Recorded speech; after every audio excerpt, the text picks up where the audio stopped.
Good evening, everyone. Time for episode 30 of the Drums of Doom, part 2 of the Duaredheim staff saga by me. We're going to start on page 375, the chapter entitled To Pay a Toll. It's 28 October 2020, and Carmen and her rangers are in some terrible trouble facing a band of trolls. Okay. Its king had fallen, and though it had retaken control of the elemental, it knew that their victory was no longer certain. He needed time to heal, and so he formed a plan of escape. The battle had in no way sated its hunger, and so it chose to capture one of its enemies and bring it down to its underwater lair. The human woman would be the easiest to kill, and would most likely be the sweetest. Elves tended to have a displeasing aftertaste, and so its quarry he chose Carmen to capture and feed upon. With a tremendous effort, it threw the elves before it aside and closed the gap with the warrior woman in a rush. Tossing her bow aside, she reached for her sword. The troll swept her up in a tremendous hug, turned swiftly, and leaped into the river with her. Its wisdom told him that if he held her under long enough, then she would drown. Once dead, she would be far easier to eat. His mind was filled with scrumptious and desirous thoughts. Darton and Leander looked to the river. Carmen and the troll had disappeared beneath the waves. She would not last long in the grasp of the troll in its own element. Kerr was beset by the raging elemental, and Kalor was lost within the torrent of its body. Karina battled, but it was clear that she was tiring. Not sure what to do, Darton removed his cloak, took a deep breath, and prepared to dive in after her. It was then that a sudden shout rang out from the bridge. Tarek stood atop the bulwark, soaking wet and bloody, with sword aflame. "Hold, Darton!" Tarek yelled. "Stay here and fight!" Wasting no time nor words, Tarek breathed deeply and stepped off the bridge and into the torrent. 7 times Kerr had been blasted back by the elemental's watery fists, and 7 times he had risen to attack it again.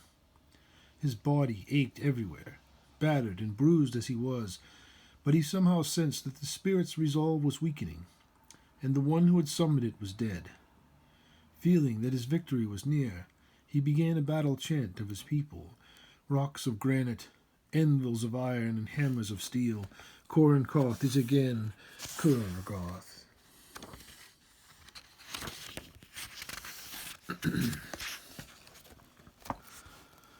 The towering wave descended to smash him, and he raised his axe to cleave it. With each of his blows, the enraged spirit became less and less, and soon he was no longer blasted back by its waves. Soon the living waterfall was only a shallow brook, and then it was banished back to the river from whence it came. In defeat, it gained release from its bondage and rejoined the flow. Kerr spotted a small form lying on the ground at the base of the bridge. Kalor had fallen. Rushing to his side, Kerr gently turned him over. He was unconscious and breathless. Listening to his chest, he could still hear his heart beating. Water filled his mouth and his lungs. He was drowning. "Help me," he called out.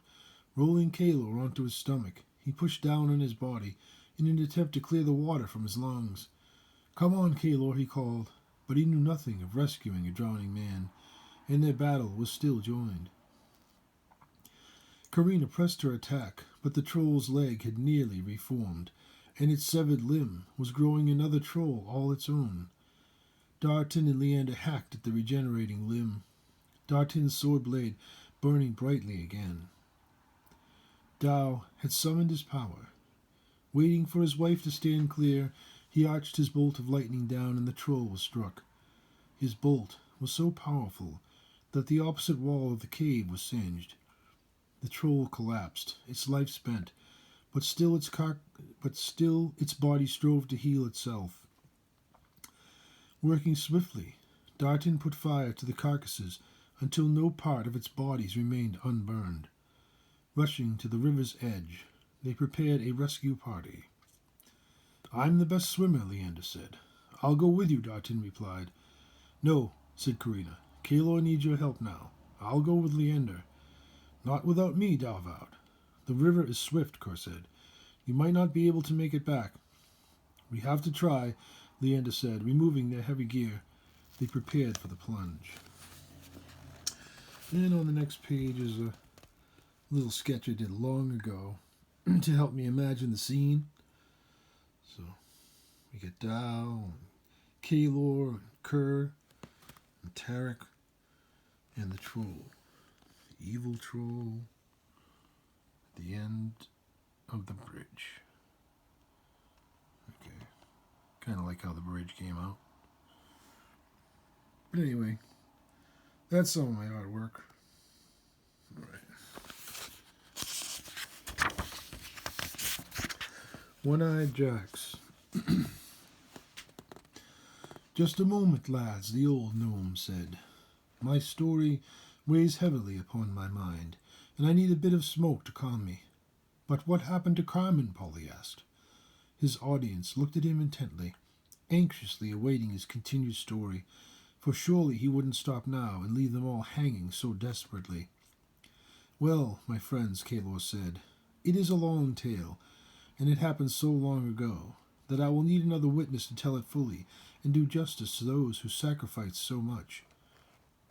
But how long will that be? Garrett argued. You have left us waiting in the middle of a fight.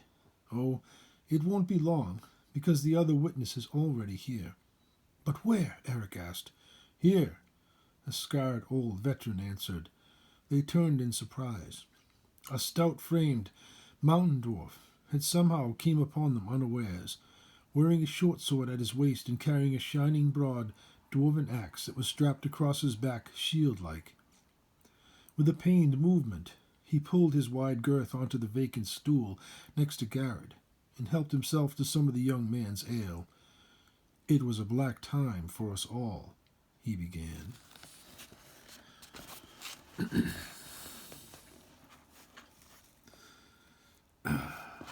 In aTroll's lair. The current was strangely swift at the surface and calm at the bottom. Tarek's plunge had brought him deep, and his weapons belt helped to keep him there. His sword flamed, the water boiling around it.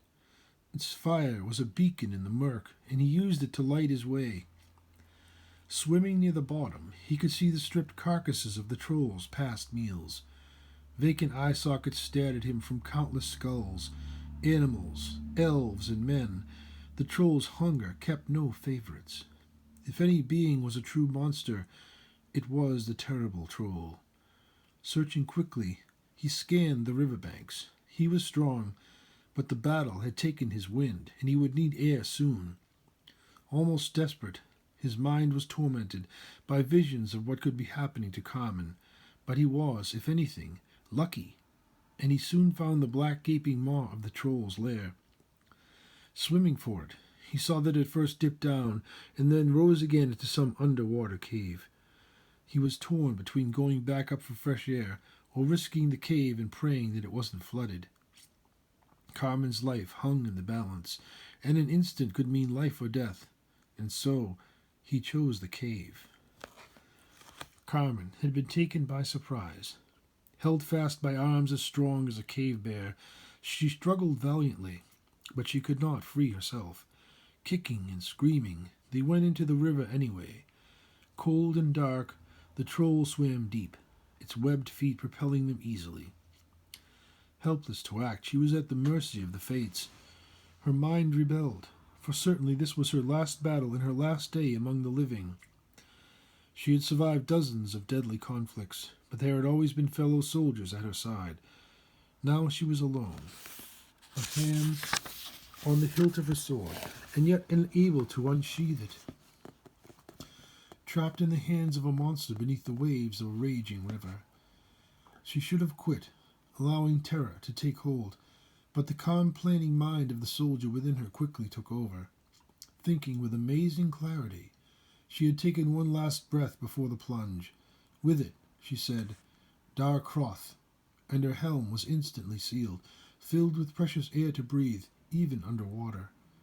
The troll was holding her under, in a branch of the main riverbed, in an obvious attempt to drown her.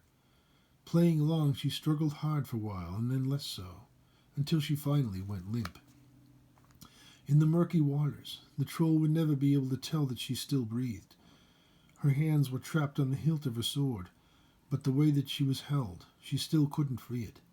She could only hope that it would relax its grip just enough for her to escape before it ate her. Once its dinner had ceased its struggling, he held it under for a while longer to ensure an easy meal. He was starving, and he wanted to feast. The healing of his many wounds required tremendous energy, and his stomach growled in anticipation. Once he was satisfied that his meal was dead, he swam up to his dismal lair. The human woman's equipment made her easy to hold, and soon he had her draped over a flat, blood-stained stone that served as his dinner table. Admiring her, he gloated at his good fortune. Never again would he have to share his dinner with any of his brothers, because now he was the greatest of trolls. Now he was the Troll King. In time, of course, he would sever one of his fingers or a toe and grow another brother. But for now, he would enjoy being king.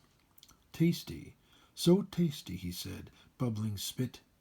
Methinks her legs will make a nice meat pastry.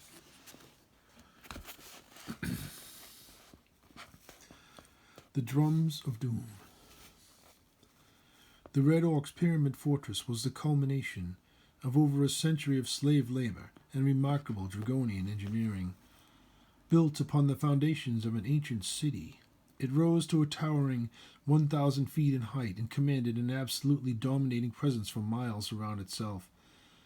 A wide river flowed slowly past the northwest side of the fortress, and to the east it overshadowed the sacred tundra region of the Orcs. The southern side of the pyramid was protected by a vast, impenetrable swamp, beyond which loomed the vast Dragon's Ridge Mountains. The formidable, snow-capped peaks of the northern reaches began their climb a few miles to the north, and to the west, the Shadow River, whose waters flowed north, emptying into the Bay of Cod.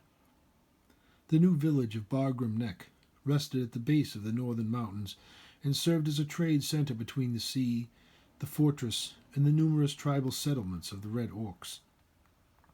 The pyramid housed many horrors and numerous secrets, and beneath it was a vast honeycomb of mining shafts, hidden chambers, and ancient catacombs. The heart of the fortress, and perhaps the source of its mysterious energies, was an endless vein of dark quartz crystal, a mineral used by Orc shamans to enhance their magical powers. All in all, the entire realm was considered by the Orcs to be their sacred homeland, a region that they would defend unto death. The fortress was commanded by an elite group of Dragonian fighters. Vlad's chosen 9 were the highest ranking among them, and their day-to-day plans were most often conducted in a well-guarded chamber near the heart of the pyramid. They called it the War Room.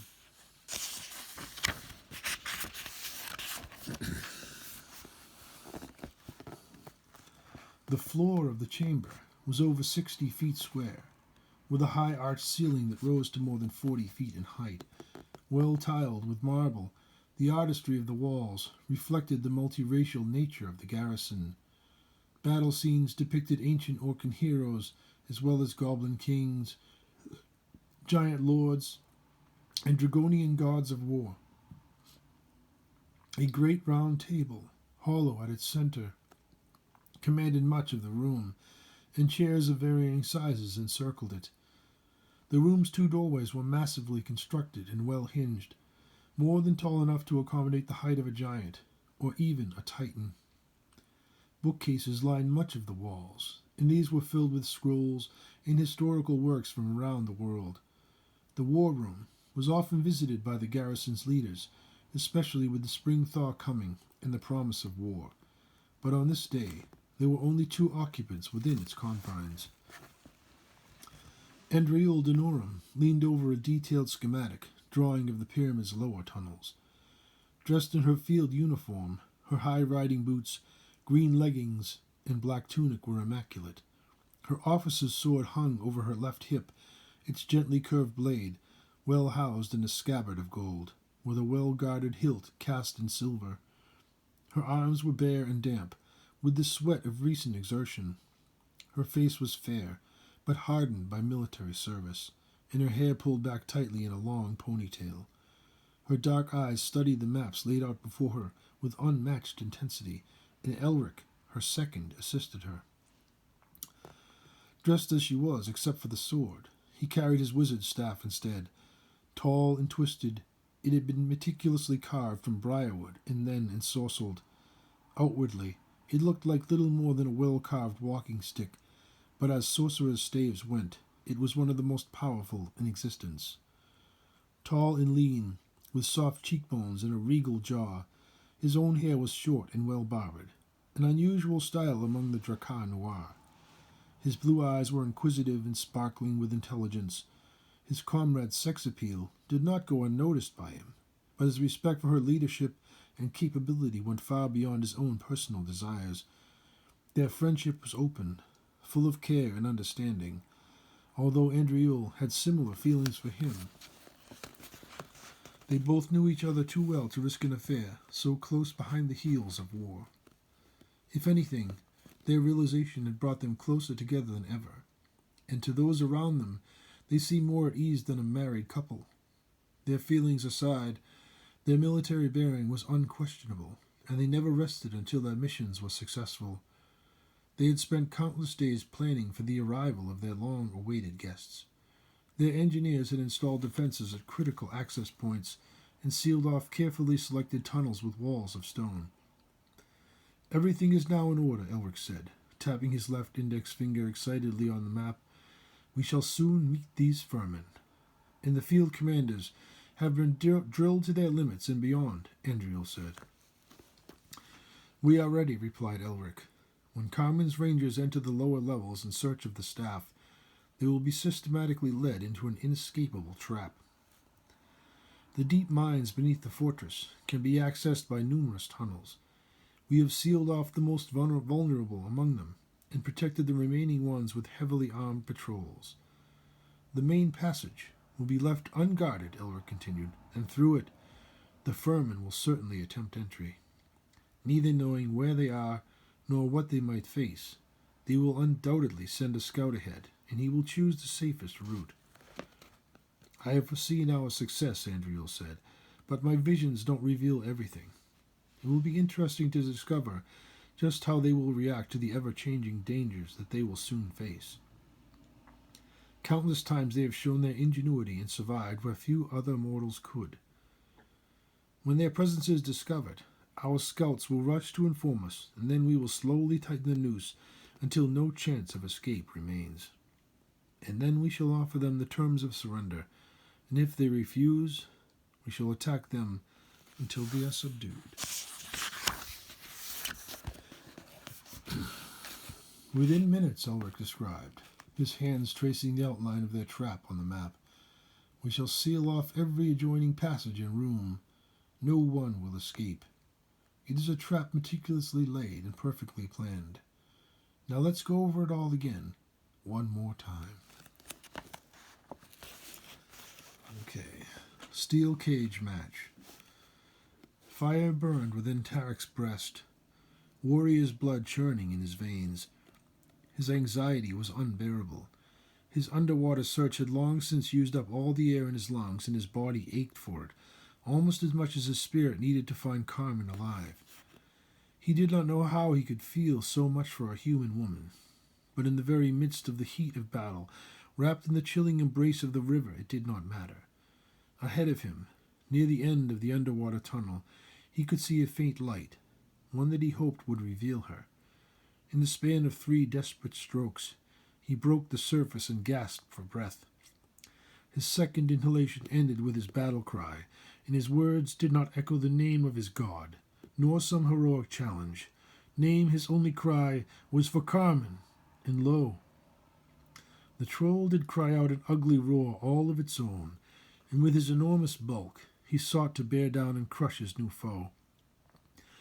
Desiring only to vent its rage, it was suddenly forced to pause, for the disgusting elf had pulled forth a burning blade from the very waters of its home.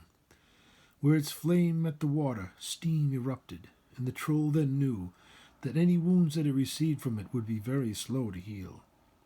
Fire was a troll's death, its greatest nightmare, and there was no escape save past its most hated foe.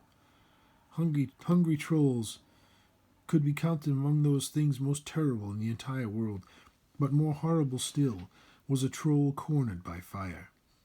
Bellowing in rage, it pulled a large stone from out of its muddy wall of its home and prepared to strike.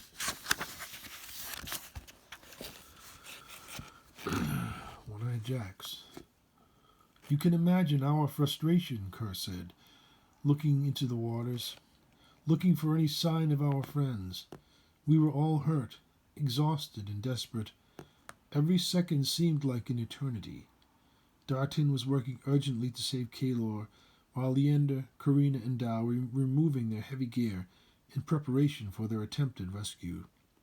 With naught but their swords and undergarments, they dove beneath the waves, leaving just the three of us alone on dry land.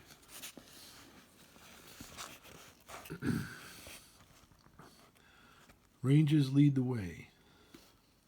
You will taste good, the troll sputtered. You will taste nothing, Tarek said, save for Lyoselfar steel. And then the troll's terrifying scream was such that the very walls of its cave trembled and the flames of the sword danced. The troll was confused. It was experiencing an emotion that it had never before experienced, and in its ignorance it stepped closer in order to crush Tarek with its stone. The stone descended, and in size it was over 3 feet thick and at least 200 pounds. In the hands of the troll, it weighed little more than a pebble, and if Tarek had remained in his place, then he surely would have been crushed. The fact that he was still waist-deep in the entrance pool to its lair saved his life. Diving ahead face first, he surfaced next to the rim of the pool and right at the monster's very feet. Such a tactic would have seemed foolish or insane to any warrior save for Tarek himself, but he was well aware of the limits of his own strength, and he knew that he could not defeat the creature with muscle alone. The effect of his dive was surprising, even to him, for the troll had so committed himself that his attack propelled him over Tarek and into the water behind him. Scrambling out of the water, turned death trap, he readied himself as the troll rose up out of the pool, angrier than ever before. Its long fingers' hands still grasped the stone, and its enraged eyes blazed with a fire all of their own. Backpedaling towards Carmen's prone form, the troll came at him in a rush like an enraged cave bear. If he dove to the side, the monster would slam head-on into Carmen, and although she lay unmoving, it might attack her in its madness. Standing his ground, he raised his sword high to protect her. Ordinary men would have feared for themselves, but he cared nothing for himself and everything for the woman that he protected. Courage and conviction were his gods, and fear his demon. But his demon, so often faced, was now a wanton elixir, enhancing his reflexes, delivering his strength with desperation's hand. Knowing full well that the impact of the troll's charge would most likely kill him, he waited to deal his deadliest blow. The monster closed 5 paces, then 2, then 1. The impact shocked him, for somehow the troll was not 1, but 2. Struck from the rear, he found himself thrown into the left wall of the cave. He had hoped to be enough to slay at least one great troll, even if it should mean his own death, but 2 monsters were surely more than he could prevail against. Recovering his composure and his wits, he expected to be immediately struck down by the troll's hammering fists, but for some reason, the attack never came. Looking up with little hope, he was amazed. Carmen stood before the troll, wielding the sword of the guardian of the west wind. The monster recoiled from it. "Baneful blade," it screeched. "Methinks that I will eat you first."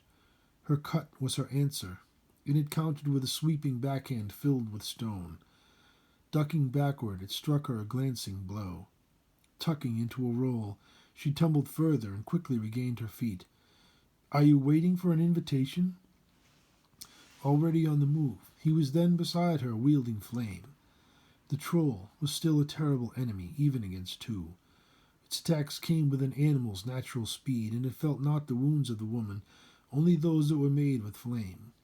The monster knew well its weakness, and concentrated all his rage upon his elven opponent, for it feared his burning blade.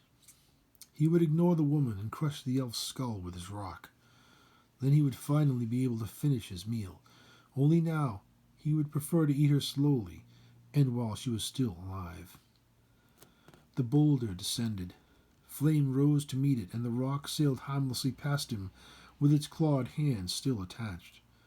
The troll's smoldering stump smashed into him, and he was knocked back. Carmen hewed with a professional's skill, and its flesh blistered where her holy blade struck it. But those wounds were fast to heal, for only fire could truly harm it. Its pain matched its rage. With a sudden slap with its good hand, it hurled Carmen away from itself and stooped down to strangle the life out of the elf. The ranger was not yet finished. The troll's hand met only air as Tarek rolled inside of its defenses, regaining his feet with both hands on the hilt of his sword. Flames erupted from the troll's skull, and its body twitched and jerked as it fell. Following it down, Tarek did not stop until the entire beast's body was put to flame. The lair soon filled with suffocating smoke, and what air that there was quickly being consumed. "Quickly, Tarek," she urged, taking his hand. "We must flee." "Wait," Tarek said, hesitating. "Under the dais, there is something there." Handing his sword to her, he leaped over the burning corpse, shielding his face with his sleeve. He stooped low to look into the alcove. Within it, he discovered a small chest with a rusted lock and mineral-encrusted shell. It was heavy, but not beyond him. Jumping valiantly over the flames, he took Carmen's arm in his and made for the pool. Perhaps this fight will not have been without worth. Sheathing her own sword, Carmen returned flame to his scabbard. "Together then," she said, and they jumped in. Looking back once more, the troll's body still burned. With deep, smoky breaths, they entered the tunnel and swam. Following the tunnel wall, they passed through the murk and reeled upon seeing 3 figures moving toward them. A sudden beacon revealed them, their friends, fast swimming to their rescue. Their smiles were broad and bubbling as Dow pointed sharply up. Kicking hard, they soon met the fast current at the surface. Breaking through, there came a tremendous clamor from the shore. Kerr's loudest battle cry rang out in relief, his tears rolling freely from his eyes. "Huzzah! Huzzah!" Beside him, Kalor had readied his magic rope. Pointing his left hand toward Carmen, he commanded, "Reach and hold," and the rope extended swiftly, animate and alive, coiling around Carmen's chest and tying itself fast. "Hold there now, Kalor," Kerr said, taking hold of the rope as well. "The current is strong." Bracing themselves, they held the rope fast, while their friends struggled to grab it. Holding fast to Carmen's waist, Tarek cradled the small chest against his body with his right. The current was unrelenting and so swift that a man swimming hard could do no more than maintain his place against it. Working stubbornly, the others swam across the stream to him and used his body to pull themselves ahead toward the lifeline.